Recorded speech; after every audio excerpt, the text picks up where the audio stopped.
Un petit geste pour les enfants des rues? Désolé, non.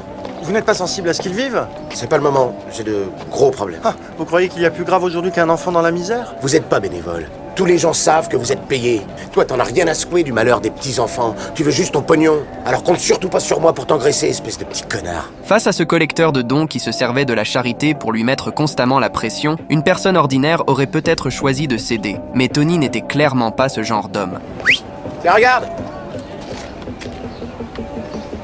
Depuis que sa femme était décédée des suites d'une maladie, Tony avait compris une chose. Ce n'était qu'en retirant le masque de l'hypocrisie et en affrontant le monde de la manière la plus acerbe possible qu'il pouvait enfin se sentir un peu mieux. Son collègue ne supportait pas de le voir continuer ainsi, alors il a essayé de lui parler. Mais la rancœur que Tony gardait en lui depuis si longtemps était loin de pouvoir disparaître en quelques mots. J'ai rien fait. Vous entendez ça? Cette espèce de grosse limace fait plus de bruit en bouffant qu'un putain de cochon. Moi, à ta place, je me noierais dans le boulot. J'arrive pas à me concentrer quand je l'entends. Mais quel connard. Elles croustillent, elles sont bien cuites. Mais pourquoi ils sont obligés de faire...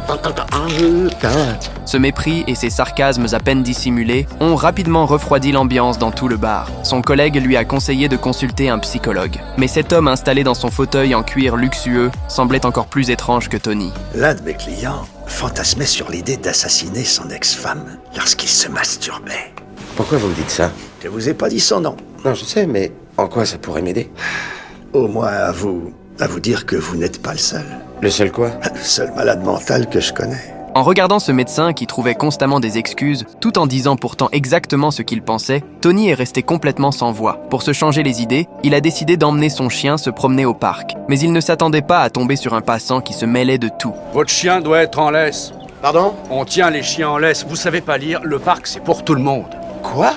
Oh non, c'est pas un très gros connard qui nous casse les couilles. Méchante fille, Brandy. Je suis vraiment désolé. C'est honteux. Un de ces jours. En voyant le passant repartir furieux, Tony s'est étrangement senti mieux. Mais peu après, le nouveau facteur, pour gagner du temps, a voulu directement remettre la lettre à Tony. Et ce geste a une nouvelle fois fait monter sa colère. Y a pas de quoi en faire une histoire, vous êtes nuls. Pourquoi vous me parlez sur ce ton? Et vous allez déposer plainte? Oui? C'est quoi votre nom?